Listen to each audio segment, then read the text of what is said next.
Hello friends and मेरे student, instrumental method of analysis BP 701T के इस video में हम लोग एटॉमिक एब्जॉर्प्शन स्पेक्ट्रोस्कोपी के बारे में बात करेंगे। इस वीडियो में हम लोग एटॉमिक एब्जॉर्प्शन स्पेक्ट्रोस्कोपी के इंट्रोडक्शन के बारे में बात करेंगे और एटॉमिक एब्जॉर्प्शन स्पेक्ट्रोस्कोपी के प्रिंसिपल के बारे में बात करेंगे। मेरा नाम है डॉक्टर महंताब सिंह। तो चलिए शुरू करते हैं। तो अगर हम एटॉमिक एब्जॉर्प्शन स्पेक्ट्रोस्कोपी के बारे में बात करते हैं तो सबसे पहले हम लोग इसके इंट्रोडक्शन के बारे में बात कर लेते हैं। तो जो हमारा एटॉमिक एब्जॉर्प्शन स्पेक्ट्रोस्कोपी होता है, इस टेक्निक को पहली बार इंट्रोड्यूस किया गया था बाय द एलन वाल्स के द्वारा। इसको पहली बार इंट्रोड्यूस किया गया था और 1950 के बीच में इन्होंने इस टेक्निक को पहली बार इंट्रोड्यूस किया था। तो अगर हम एटॉमिक एब्जॉर्प्शन स्पेक्ट्रोस्कोपी के बारे में बात करते हैं तो ये एक हमारा काफ़ी जो है पावरफुल इंस्ट्रूमेंटल टेक्निक होती है, जिससे हम लोग जो हमारे लिक्विड्स होते हैं उसके अंदर जो हमारे मेटल के ट्रेसेस हैं उनका क्वांटिटेटिव डिटर्मिनेशन हम एटॉमिक एब्जॉर्प्शन स्पेक्ट्रोस्कोपी को यूज करके आसानी से कर सकते हैं। तो अगर हम इस मेथड के बारे में बात करते हैं तो जो हमारे लिक्विड सैंपल्स होते हैं उनके अंदर टोटल मेटल कंटेंट को प्रोवाइड करने के लिए हम इस मेथड को यूज करते हैं। मीन्स अगर कोई हमारे पास लिक्विड का सैंपल है, उसमें जो हमारा पर्टिकुलर अगर कोई मेटल है उसका टोटल कंटेंट उसके अंदर कितना है, कितनी मात्रा में टोटली वो उसके अंदर है, उसको वहां पे प्रोवाइड करने के लिए हम लोग इस टेक्निक को यूज करते हैं। और ये इस चीज से इंडिपेंडेंट होता है कि जो भी हमारा लिक्विड के अंदर मेटल है वो किस मॉलिक्यूलर फॉर्म में उसके अंदर है। तो आसान तरीके से हम कह सकते हैं कि अगर कोई हमारा सैंपल है उसके अंदर हमें जो सोडियम है उसको डिटरमाइन करना है, उसके जो हमारा टोटल कंटेंट हमारा सोडियम का हमारे सैंपल के अंदर है, अगर उसको हमें वहां पे डिटरमाइन करना है तो वो इस चीज से इंडिपेंडेंट होता है या इस चीज पे डिपेंड वो नहीं करता है कि जो हमारा सोडियम है वो उसमें जो NaCl के फॉर्म में है, NaBr के फॉर्म में है, NaOH के फॉर्म में है, इस पे वो डिपेंड वहां पे वो नहीं करता है। जो भी हमारा टोटल सोडियम कंटेंट है उसको वहां पे हम लोग इस टेक्निक को यूज करके डिटरमाइन कर सकते हैं, वो चाहे किसी भी मॉलिक्यूलर फॉर्म में हमारे सैंपल के अंदर हो। तो अगर हम एटॉमिक एब्जॉर्प्शन स्पेक्ट्रोस्कोपी के बारे में बात करते हैं तो ये जो हमारा मेथड है ये काफ़ी वर्सेटाइल मेथड होता है, क्योंकि इससे हम लोग अप्रॉक्सीमेटली 60 टू हमारे 70 एलिमेंट्स को आसानी से डिटरमाइन इस टेक्निक को यूज करके यहाँ पे कर सकते हैं। और कुछ हमारे रेयर अर्थ मेटल्स होते हैं जिसको भी हम इस टेक्निक को यूज करके आसानी से हम लोग डिटरमाइन कर सकते हैं, इसीलिए हम लोग इसको वर्सेटाइल मेथड कहते हैं। तो इस कंडीशन में क्या है कि ये जो हमारा एक तरह से होता है मेथड होता है, इसमें जो भी हमारा एलिमेंट है अगर उसके साथ में हमारे और भी एलिमेंट अगर सैंपल के अंदर है तो उस कंडीशन में भी हम एक पर्टिकुलर एलिमेंट को, पर्टिकुलर जो हमारा मेटल है उसको हम वहां पे डिटरमाइन आसानी से इस टेक्निक को यूज करके कर सकते हैं। इसमें हमें अपने उस पर्टिकुलर एलिमेंट को अपने सैंपल के अंदर से अलग करने की आवश्यकता नहीं होती है। मीन्स अगर जो भी हमारा सैंपल है उसके अंदर और भी एलिमेंट वहां पे प्रेजेंट हैं तो उस कंडीशन में भी हम पर्टिकुलर एलिमेंट को वहां पे डिटरमाइन कर सकते हैं। हमें सैंपल में से उसको अलग करने की कोई भी आवश्यकता नहीं होती है, जिससे हमारा काफी टाइम इसमें यहाँ पे बच जाता है। तो अगर हम एटॉमिक एब्जॉर्प्शन स्पेक्ट्रोस्कोपी के बारे में बात करते हैं तो ये एक काफी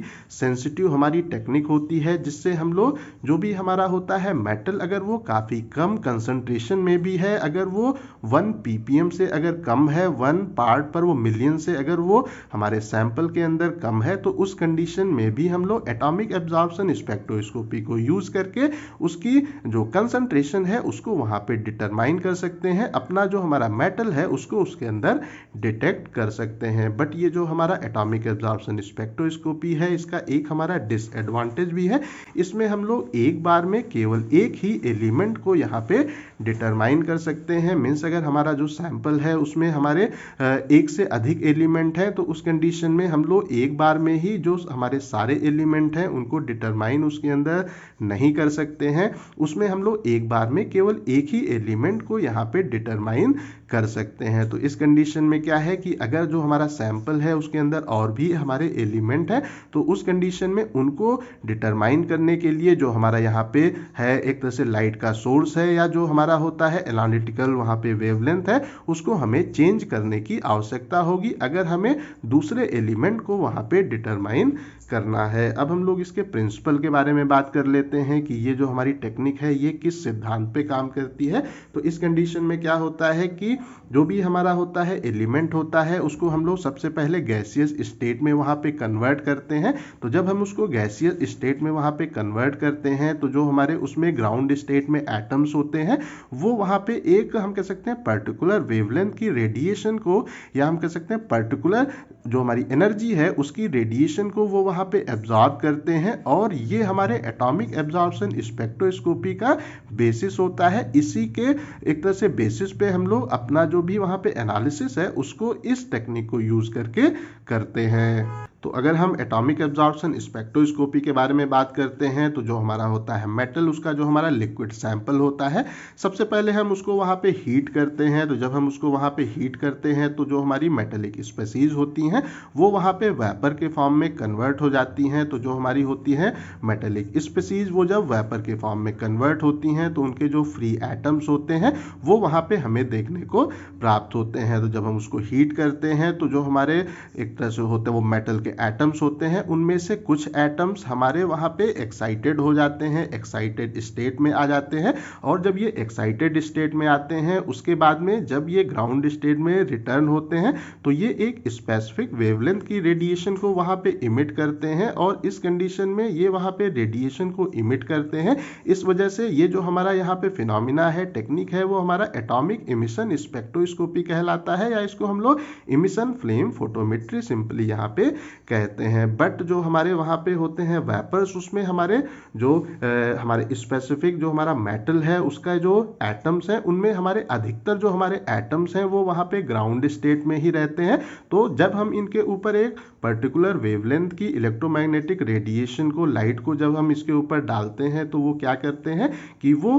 उसको वहाँ पे एब्जॉर्ब करते हैं, और जब वो उसको वहाँ पे एब्जॉर्ब करते हैं तो किस मात्रा में वो उसको वहाँ पे एब्जॉर्ब कर रहे हैं,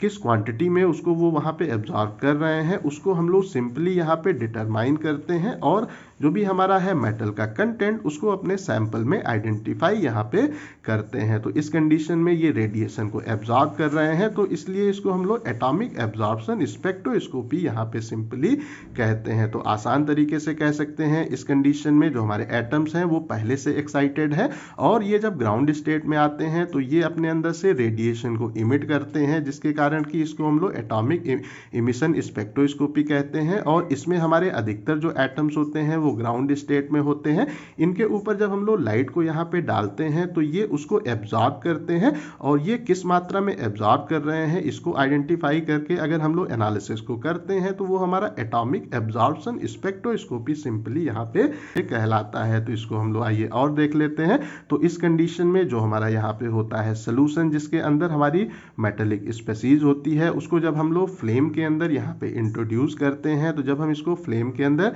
इंट्रोड्यूस करते हैं तो जो हमारी यहाँ पे होती है मेटेलिक स्पेसीज, उसकी वेपर हमें देखने को प्राप्त होती हैं। तो जब हम लोग इसको वेपर के फॉर्म में कन्वर्ट करते हैं तो इसके अंदर जो हमारे मेटल के एटम्स होते हैं उनमें से कुछ हमारे जो एटम्स होते हैं उनका जो होता है एनर्जी लेवल वो वहाँ पे रेज्ड हो जाता है, इंक्रीज हो जाता है, या हम लोग इसको एक्साइटेड स्टेट भी कहते हैं। और ये हमारा एक तरह से अगर इनका जो एक्साइटेशन है वो वहाँ पे वो सफिशिएंटली हाई होता है तो उस कंडीशन में क्या है कि ये एक जो है कैरेक्टरिस्टिक रेडिएशन को, हमारा जो पर्टिकुलर वहाँ पे मेटल है वो वहाँ पे एक कैरेक्टरिस्टिक रेडिएशन को अपने अंदर से इमिट करता है। तो इस कंडीशन में ये जो हमारा फिनोमिना है इसको हम लोग एटॉमिक इमिशन स्पेक्ट्रोस्कोपी यहाँ पे कहते हैं। बट जो हमारे अधिकतर जो हमारे होते हैं मेटल के एटम्स इसके अंदर होते हैं वो वहाँ पे हमें ग्राउंड स्टेट में ही देखने को प्राप्त होते हैं। तो इस कंडीशन में हमारे वो एटम्स जो कि ग्राउंड स्टेट में होते हैं, हमारे पर्टिकुलर एलिमेंट के हमारे एटम्स यहाँ पे ग्राउंड स्टेट में होते हैं, उनके ऊपर जब हम लोग स्पेसिफिक वेवलेंथ की रेडिएशन को जब हम लोग डालते हैं तो वो उसको उस रेडिएशन को वहाँ पे एब्जॉर्ब करते हैं। पर्टिकुलर रिजोनेंस वेवलेंथ की रेडिएशन को वहाँ पे वो एटम्स जो हमारे ग्राउंड स्टेट के एटम्स हैं वो उसको पर्टिकुलरली एब्जॉर्ब करते हैं। तो इस कंडीशन में क्या होता है कि जो भी हमारी फ्लेम है जिसके अंदर हमारी है एक तरह से मेटेलिक स्पेसीज के हमारे एटम्स हैं उनके ऊपर जब हम लोग एक स्पेसिफिक वेवलेंथ की लाइट को जब हम लोग पास करते हैं उसके अंदर से, तो क्या होता है कि जो भी हमारा वहां पे हमारा है लाइट, उसको वो वहां पे एब्जॉर्ब करता है। और जब वो उसको वहां पे एक तरह से एब्जॉर्ब करता है तो कितनी मात्रा में वो उसको एब्जॉर्ब कर रहा है, हमारी लाइट को वो कितनी मात्रा में वहां पे एब्जॉर्ब कर रहा है, ये इस चीज के प्रोपोर्शनल होता है कि जो भी हमारी फ्लेम है उसमें जो हमारे एटम्स हैं उसकी डेंसिटी उसके अंदर क्या है, उसकी मात्रा उसके अंदर क्या है। तो आसान तरीके से कह सकते हैं कि अगर जो हमारी फ्लेम है उसके अंदर हमारे पर्टिकुलर जो हमारा एलिमेंट है उसके एटम जितने ज़्यादा होंगे उतना ही ज़्यादा वो रेडिएशन को एब्जॉर्ब करेगा, और जो हमारी फ्लेम है उसके अंदर हमारे पर्टिकुलर जो एलिमेंट है उसके एटम जितने कम होंगे उतना ही कम रेडिएशन को वो वहाँ पे एब्जॉर्ब करेगा। तो इस प्लेस पे अगर हम लोग मैथमेटिकली इस चीज़ को डिटरमाइन करना चाहें कि जो हमारा लाइट है उसको टोटल वो कितना एब्जॉर्ब कर रहा है, तो उस कंडीशन में हम लोग इस इक्वेशन को यहाँ पे यूज़ करते हैं। तो अगर हम बात करते हैं at the new the total amount of light absorb means एक स्पेसिफिक जो हमारी एक तरह से वेव नंबर है उसके ऊपर जो हमारा कितनी लाइट हमारी वहाँ पे एब्जॉर्ब हो रही है हमारे फ्लेम के द्वारा, वो इक्वल होता है pi e square upon m c into n f के, ये इक्वल होता है। तो अगर हम इस प्लेस पे ई के बारे में बात करते हैं तो ये हमारा होता है चार्ज ऑन द इलेक्ट्रॉन, जो हमारे इलेक्ट्रॉन है उनके ऊपर कितना चार्ज है। अगर हम एम के बारे में बात करते हैं then it is the mass of the atom, जो हमारे एटम है उसका जो मास है वो यहाँ पे एम है। अगर हम सी के बारे में बात करते हैं तो ये हमारे लाइट की स्पीड होती है, ये हमारा होता है 3 इंटू 10⁸ मीटर पर सेकेंड होती है, या ये 3 इंटू 10⁻10 सेंटीमीटर पर सेकेंड होती है। अगर हम एन के बारे में बात करते हैं then it is total number of atom to absorb the frequency nu, और जो हमारा एफ है वो क्या है, that is the oscillator strength यहाँ पे कहलाती है। तो इस कंडीशन में अगर हम लोग यहाँ पे देखते हैं तो जो हमारा यहाँ पे पाई है, ई है, एम है और सी है, ये हमारा वहाँ पे कांस्टेंट होता है। तो इतने को हम लोग यहाँ पे एक तरह से कांस्टेंट वो लिख सकते हैं। तो इस कंडीशन में जो हमारी यहाँ पे इक्वेशन हो जाएगी वो क्या हो जाएगी, total amount of the light absorb is equal to constant into N into F. तो इस इक्वेशन को यहाँ पे यूज करके हम लोग आसानी से आइडेंटिफाई कर सकते हैं कि जो हमारी फ्लेम है या जो हमारी फ्लेम के अंदर हमारे पर्टिकुलर एलिमेंट के एटम्स हैं वो कितनी रेडिएशन वहाँ पे एब्जॉर्ब कर रहे हैं, और उसी के बेसिस पे हम लोग इस चीज़ को आसानी से डिटरमाइन कर सकते हैं कि हमारे सैंपल के अंदर कितने अमाउंट में पर्टिकुलर एलिमेंट वहाँ पे है। तो आई थिंक सो जो हमारा एटॉमिक एब्जॉर्प्शन स्पेक्ट्रोस्कोपी है उसका इंट्रोडक्शन और प्रिंसिपल आप लोगों को क्लियरली समझ में आ गया होगा। अगर अभी भी कहीं कोई कंफ्यूजन है तो कमेंट करके पूछ सकते हैं। इस टॉपिक का PDF आपको डिस्क्रिप्शन में मिल जाएगा। इस वीडियो को लाइक करें, अपने दोस्तों के साथ शेयर करें, और ऐसे ही वीडियोस को देखने के लिए हमारे चैनल को सब्सक्राइब करना बिल्कुल भी ना भूलें। Thank you.